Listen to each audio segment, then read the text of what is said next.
믿음 하나님을 아버지라 부르는 것이라는 제목으로 함께 은혜의 말씀을 나누려고 합니다. 여러분, 조선 역사를 아십니까? 최근에 제가 이제 조선 역사에 대해서 한 관심을 가지고 또 공부하는 기회가 있었는데요. 수렴청정이라는 거 얘기 들어보셨어요? 수렴청정이라는 건 뭐냐면 뭐 섭정이라고도 하고 수렴청정이라고도 하는데, 그것은 무엇이냐면 한 나라의 왕, 임금이 너무 어린 거예요. 그러면 나라를 이끌어갈 수 있는 능력이 부족하니까 아버지가 됐건 어머니가 됐건 또 할아버지가 됐건 할머니가 되었건 그 왕족의 집안의 어떤 한 분이 뒤에서 후견인 역할을 해주는 거예요. 그러다가 그 왕이 어느 정도 장성한 나이까지 이르면 이제 수렴청정을 거치고 이제 오로지 한 나라의 왕으로서 독자적인 역할을 하는 것이죠. 오늘 제가 왜 이 말씀을 드리냐면, 우리의 신앙의 여정을 한번 살펴볼 때 우리가 그 과정들을 다 거쳤을 거예요. 우리가 자연인의 신분으로 살다가 또 우리가 율법이라는 윤리, 도덕, 상식에 기초한 그런 삶을 살다가 예수를 믿고 난 이후에도 때로는 유대 그리스도인, 유대 기독교인들이 할례를 해야 합니다. 율법을 지켜야 됩니다. 예수님도 믿지만 율법도 할례도 행해야 됩니다. 라고 한 것처럼 우리도 예수님을 믿지만 누구의 전도를 통해서, 모태신앙이든 누구 전도를 통해서 예수님을 믿게 됐지만 여전히 율법적인 그 패러다임 안에서 우리가 신앙생활 하다가 어느 순간 우리가 인격적으로 주님을 만나고 나서 수렴청정을 마치고 한 나라의 왕이 독자적인 왕으로서의 위치, 자리매김을 한 것처럼 우리도 율법의 틀을 넘어, 율법의 한계를 넘어 이제 복음으로 온전히 거듭나서, 성령으로 거듭나서 오롯이 주체적인 한 신앙인으로서 우리가 신앙생활하는 그 여정들이 있습니다. 그 여정 가운데 오늘 이 말씀을 우리가 함께 나누는 것인데요. 오늘 이전에 제가 얘기했죠. 예수님이 율법을 폐하러 온 것이 아니라 완성하러 왔다. 이것을 현대적인 언어로 말씀드리면 율법을 무시하러 온 것이 아니라 율법을 초월하여 율법을 완성케 하기 위해서 왔다라고 했죠. 그런데 성경은 율법을 무시하지 않아요. 율법은 그 나름의 역할이 있다는 것이죠. 무엇이죠? 율법을 통해서, 쉽게 말해 윤리도덕 상식을 통해서 무엇이 잘못된 것인지를 알 수 있고 그 죄를 지적하는 기능을 하기 때문에 그 율법을 통해서 내가 잘하고 있는지 내가 못하고 있는지를 깨달을 수가 있어요. 그래서 결국 그 율법으로 말미암아 우리 인간으로 하여금 하나님께서 깨우쳐 주시는 은혜는 무엇이냐면, 율법으로 인간은 스스로 모아질 수 없다, 완전해질 수 없다. 율법 행위로 구원받을 인생은 아무도 없다라는 것을 알고 철저하게 율법의 한계를 깨닫게 하는 거예요. 그것이 율법으로서의 한계인 동시에 율법으로서의 역할이라는 거예요. 그러면서 우리가 오호라 나는 공고한 자로다, 이 사망의 몸에서 누가 나를 건지라는 그 영혼의 울부짖음 속에서 나에게는 누가 필요하다고? 예수님이 필요해요. 예수 그리스도를 믿는 믿음 안에서 하나님의 은혜로 구원받는다는 것을 깨달을 수 있게 하는 거예요. 그래서 율법은 고기까지다 이렇게 이야기하는 거예요. 그래서 오늘 3절 표현을 한번 같이 읽어보겠습니다. 2절부터 한번 읽어볼게요. 2절부터 시작. 그 아버지가 정한 때까지 후견인과 있나니 이와 같이 우리도 어렸을 때 이 세상의 초등학문 아래에 있어서 종노릇 하다니. 아멘. 그러니까 한 나라의 왕으로서 있지만 너무 어리기 때문에 독자적인 왕으로서의 왕권을 강화하는 것이 아니라 뒤에 있는 후견인의 어떤 그 의견을 수렴하여서 대리 통치를 하는 것이기 때문에 정말 독자적인 왕이라고 명할 수 없지만, 이제 그 나이를 먹고 나서 이제 분명한 통치 철학이 생기면 이제 후견인들과 청지기들의 그런 어떤 도움 없이 독자적인 왕의 역할을 하는 것처럼 우리도 이제는 율법을 넘어서 복음을 만나게 되면, 성령으로 거듭나게 되면, 예수님을 인격적으로 영접하게 되고 하나님의 사랑을 경험하게 되면 이제 율법을 넘어서 복음으로 나갈 수 있고 종교를 넘어서 신앙인으로 나갈 수 있다라는 거예요. 결국 무엇이냐면 율법적인 신앙은 우리가 다 경험해 봐서 알겠지만 지식적이고 관념적이에요. 신앙이라고 하는데, 본인은 신앙이라고 하는데 이것이 뜬구름 잡는 거예요. 이게 실체가 없는 거예요. 인격적이시니까 하나님을 경험하지는 못하는 거예요. 지식으로만 접하는 거예요. 그러니까 쉽게 말씀드리면 이런 겁니다. 고기도 먹어본 사람이 안다고 하는데 고기를 먹어보지를 못하고 직접 먹어보지를 못하고 요즘 유튜브 먹방처럼 그 유튜브 먹방에 있는 유튜버가 그 보는 거 가지고 내가 고기 맛을 안다고 말할 수 있을까요? 없죠. 내가 직접 그 고기를 먹어보고 씹어봐야 그 고기 맛을 안다고 하는 것처럼 우리가 복음을 경험하고 복음의 맛을 경험하고 그 하나님의 사랑, 예수 그리스도를 통해 부어주신 하나님의 그 완전한 사랑을 맛보아야 이제는 그 신앙이 형식적이고 관념적인 것이 아니라 실질적인 것이다. 이거를 세 글자로 말하면 인격적인 신앙이다 이렇게 말하는 거예요. 여러분, 인격적인 신앙이라는 건 뭐예요? 나와 너가 뭐 하는 거예요? 상호작용하는 거예요. 나와 하나님이 상호작용하는 거예요. 먹고 마시고 사귀고 누리고 나누는 거예요. 그거의 결정적인 고백이 무엇인가? 6절을 한번 읽어보겠습니다. 시작. 너희가 아들임으로 하나님이 그 아들의 영을 우리 마음 가운데 보내사 아빠 아버지라 부르게 하셨느니라. 그러니까 율법적인 종교인들이 고백할 수 없는 것이 바로 이 지점에 있던 거예요. 그러니까 복음으로 거듭나면 우리의 입술 속에서 하나님과 인격적인 사귐과 누림이 되기 때문에 이제는 종의 자리에 있는 것이 아니라 이제는 율법에 매여 있는 종교인이 아니라 하나님을 인격적인 실체 존재로서 그분에게 내가 뭐라고 고백하게 된다고요? 아빠 아버지. 할렐루야. 아빠 아버지. 이 고백을 할 수 있는 것은 하나님을 실제 맛보아 안 거예요. 신앙의 맛을 안 거예요. 복음의 맛을 안 거예요. 이 지경으로 나아가라는 거예요. 너희가 율법의 행위를 열심히 지킨다고 해서 이렇게 할 수가 없어. 너희가 정말 그 복음을 경험하고 인격적이신 그 주님의 사랑을 맛보아 알아갈 때 아빠 아버지라고 부를 수 있는 것이죠. 근데 이것이 아빠 아버지라고 부를 수 있는 그 은혜의 특권, 그 신분의 변화를 허락해 주신 것이 나의 율법적인 행위의 공로가 아니라 전적인 하나님의 무엇이라고요? 은혜라는 거예요. 누구를 통해서? 예수 그리스도를 십자가에 내어 주심으로 말미암아 이제는 죄의 자녀, 종의 자녀, 어둠의 자녀가 아니라 하나님의 자녀가 되는 권세, 하나님의 자녀가 되는 영광을 우리가 누리게 된 거예요. 그래서 신앙인들은 기도를 잘하든 못하든 그것도 우리 인간의 판단이죠. 반드시 하는 고백이 있어요. 아버지, 기도할 때 아버지, 아버지 이렇게 기도해요. 여러분들 이 표현이 여러분에게 어떻게 들릴지 모르겠지만 저의 신앙의 여정을 잘 살펴보면 제가 처음부터 신앙생활하면서 하나님을 아버지 했던 것이 아닌 것 같아요.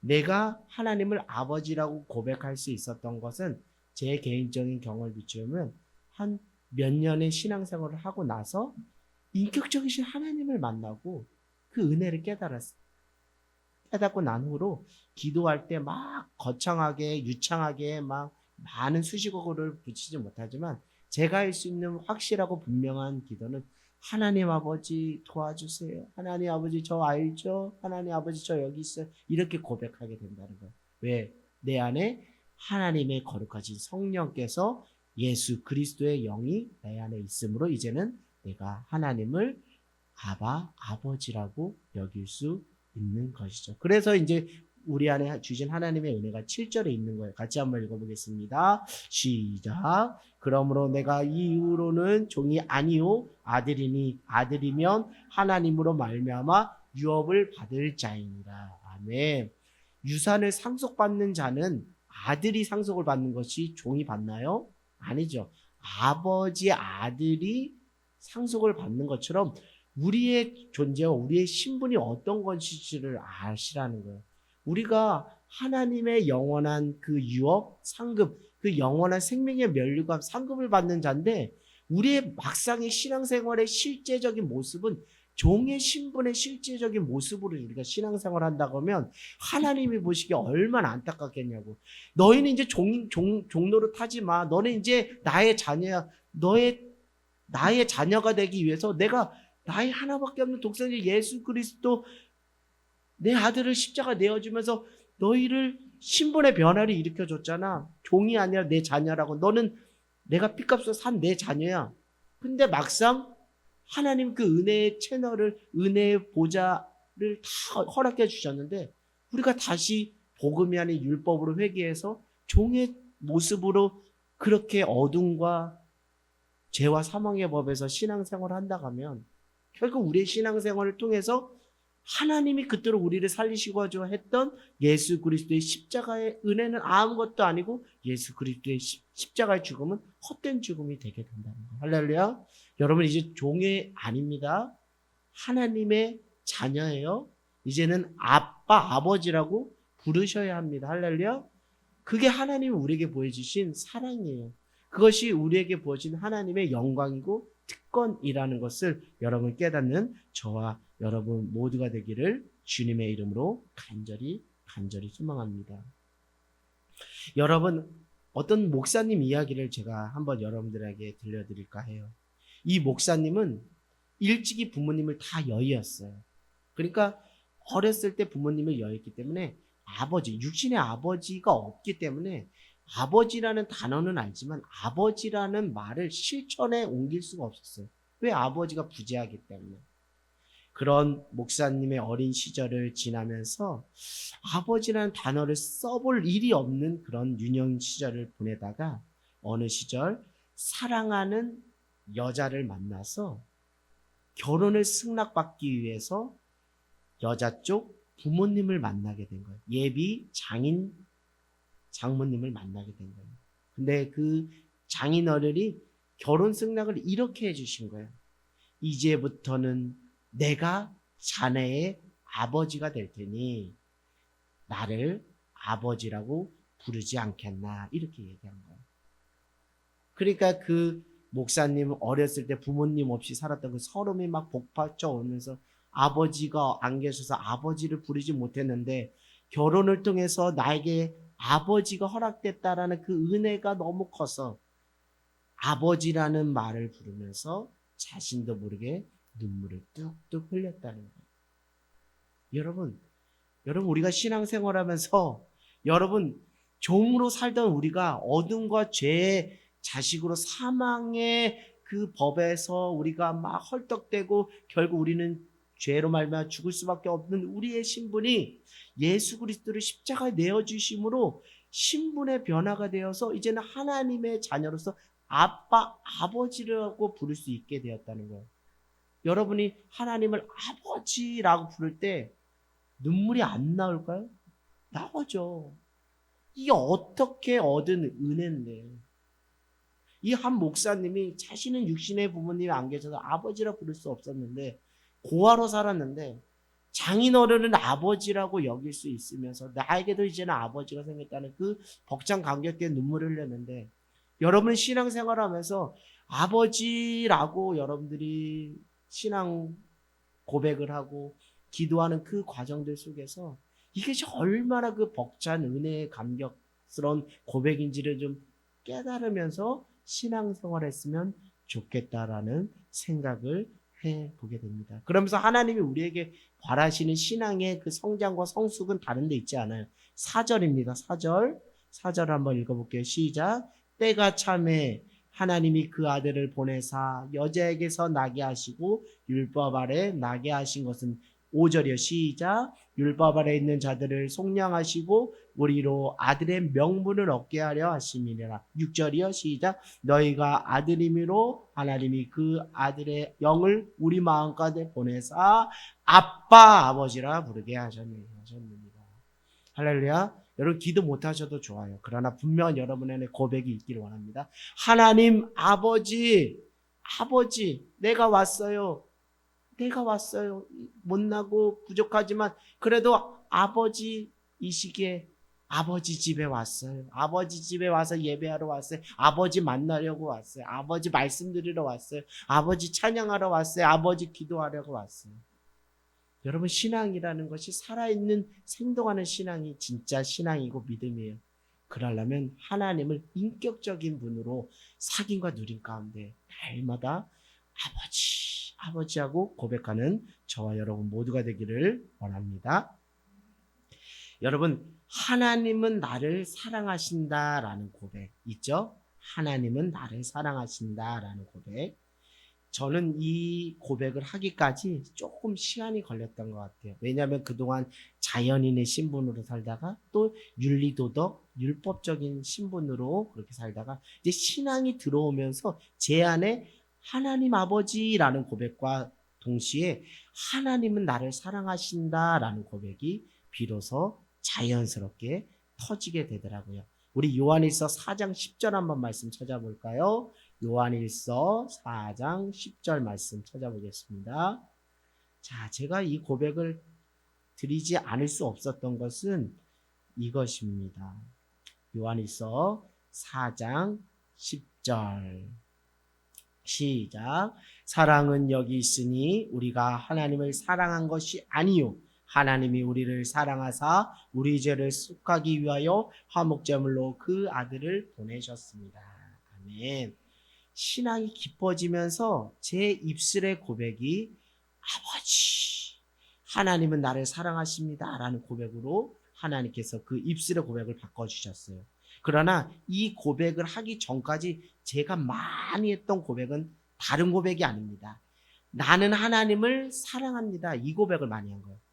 하나님이 나를 사랑합니다 라는 고백이 아니라 그 이전에는 나는 하나님을 사랑합니다 라는 고백을 많이 했던 거예요. 그러나 하나님의 그 사랑이 얼마나 큰지 내가 아직 죄인 되었을 때도 여전히 나를 하나님의 그 끈질긴 그 구원의 손길로 나를 품으시고 나를 기다려 주시고 인내해 주신 그 하나님의 사랑을 알고 나부터 신앙이 들어옴부터 내가 하나님 사랑합니다라는 고백보다 하나님이 나를 먼저 사랑하셨구나라는 고백을 깨닫게 된 거예요. 그러면서 하나님은 나를 사랑하십니다라는 고백이 많이 제 입술에서 고백되었던 거예요.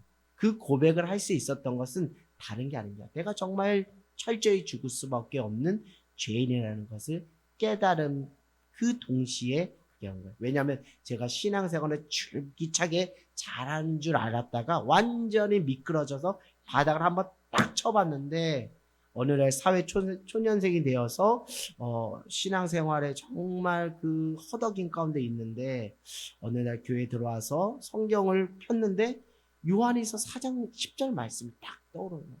나는 그동안 내가 하나님을 얼마나 열심히 사랑하는지 하나님한테 막 보여주려고 우쭐대고 그랬는데 정작 내 현실은 지금 하나님 사랑은 고사하고 내 아까랜도 못하는 이 현실 속에서 요한일서 4장 14는 너희가 나를 먼저 사랑한 것이 아니라 내가 너희를 먼저 사랑했다. 이거를 보여주신 거예요.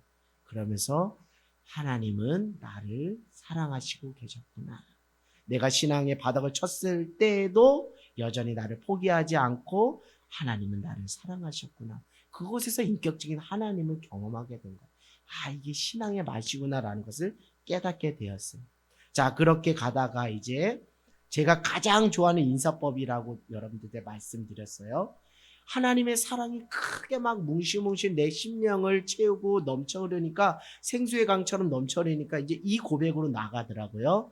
하나님은 당신을 사랑하십니다. 할렐루야. 제가 이 고백을 가장 좋아해요. 제가 인사법 중에 이 인사법을 잘 좋아해요. 왜냐하면 하나님이 나를 먼저 사랑하는 것이 날마다 내 심령 가운데 차고 넘치니까 이제 그것을 다른 사람한테 고백 아니할 수가 없는 거예요. 그래서 하나님은 당신을 사랑하십니다. 아멘. 우리 옆 사람과 고백할게요. 하나님은 자매님을, 우리 성도님을 이 고백을 할 수 있는 그 시작이 무엇이었다고요? 우리 안에 하나님의 거룩하신 성령으로 말미암아 예수 그리스도의 영으로 말미암아 복음 가운데 담겨진 하나님의 사랑을 깨닫고 내가 인격적인 하나님의 은혜를 경험하고 아빠, 아버지라고 첫 입술에 고백을 뗀 그 순간부터 내 안에 하나님의 열심이 계속 작동하여서 하나님은 나를 사랑하십니다. 이어서 이 고백하고 그 다음에 하나님은 당신을 사랑합니다 고백이 바로 나오지는 않았어요. 거의 한 5, 6년 걸려서 하나님은 당신을 사랑합니다 라는 고백이 나왔어요. 그리고 나서 이제 목회자가 되면서 영혼을 품는 그릇들을 하나님이 허락해 주시면서 저는 내 꼬라지가 못나든 내 꼬라지가 좋든 상관없이 나의 꼬라지와 상관없이 하나님의 사랑은 영원히 변함이 없기 때문에 제가 꼬라지가 형편없어도 저는 단언컨대 하나님은 당신을 사랑합니다. 저는 꼬라지가 그래도 제 꼬라지가 뭐 나아도 하나님은 당신을 사랑합니다. 내 꼬라지보다 하나님 사랑이 더 위대할 때 그렇게 거침없이 그렇게 고백할 수 있게 된 것이죠. 예수 그리스도께서 하나님과 인간 사이를 연결해주는 화목제물이 되어서 이제 우리는 죄의 자녀, 종의 자녀가 아닌 하나님의 자녀가 되었어요. 이것이 하나님의 전적인 은혜이며 예수 그리스도의 십자가의 은혜라는 것이 복음의 핵심인 줄 믿습니다. 이것을 깨닫고 이 맛을 좀 느끼면서 신앙생활하면 하나님이 멀리 계신 하나님이 아니라 정말 내 옆에 나와 함께 하시는 그 임마누엘의 하나님으로서 그 하나님과 정말 친하게 지낼 수 있다고. 아버지, 아버지, 아버지 이럴 수 있다는 거. 애교 피우는 거예요. 아버지한테 애교 피우는 거예요. 아버지한테 애교 피우면서 기도할 수 있는 거예요. 여러분, 믿음이라는 것은 하나님 외롭게 두는 거 아니에요. 불효자식은 뭡니까? 부모님 외롭게 두는 게 불효자식이잖아요. 뭐 그것과 비교할 수는 없겠지만 믿음이라는 건 하나님을 외롭게 두면 안 돼요. 하나님한테 자꾸 뭐라고 그래? 아버지, 아버지, 아빠, 아버지 계속 하나님을 자꾸 부르짖는 거예요. 그게 효도예요. 그게 하나님을 잘 믿는 신앙인의 모습이에요. 펜사라 집사님, 아빠, 아버지 이렇게 하시라는 거예요. 하나님과 인격적인 사귐과 누림이 있어야 돼요. 그래야 그게 믿음이에요. 우리는 뭐 근엄한 뭐 신앙적 표현을 하면서 뭐 만복의 그런 대신 뭐 이러면서 하는 게 남들 보기에는 좀 보기는 좋지만 그러나 하나님은 우리 중심 보시잖아요. 아빠, 아버지 저 왔어요. 아 요즘 힘드네요. 아빠, 아버지 저 좀 살려주세요. 너무나 일차원적이면서 순수한 고백을 한번 드려보세요. 그런 아빠, 아버지께서 야, 나 모른다. 너 맨날 나 속색이잖냐. 그럴 뿐이 절대 아니라는 거예요.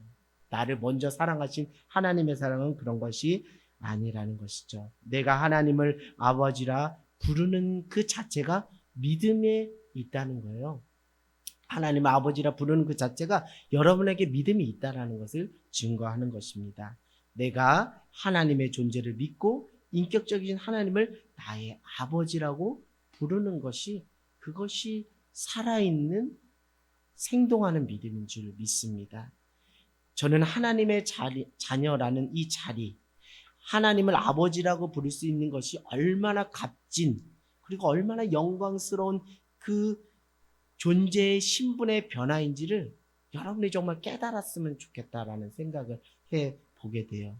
그러면서 동시에 이것이 절대 율법의 행위의 열심으로 된 것이 아니라 하나님께서 예수 그리스도 통해서 허락하신 하나님의 전적인 은혜구나.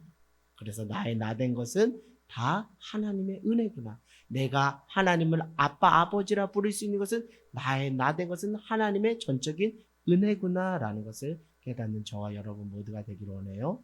가장 믿음 있는 기도, 유창한 기도일 수도 있겠지만 남들에게는 뭐 의시할 수 있는 기도일 수 있지만 여러분들이 언제 어디서나 범사에 여러분이 기쁘든 슬프든 희노애락 모든 과정 가운데서 하나님을 그때그때마다 뭐라고? 아버지라고 부르면서 하나님 아버지와 내가 인격적인 사귐과 누림의 그 만남의 관계를 이어갈 수 있는 자가 정말 믿음 있는 자고 그 드리는 기도가 믿음의 기도인 줄을 믿습니다.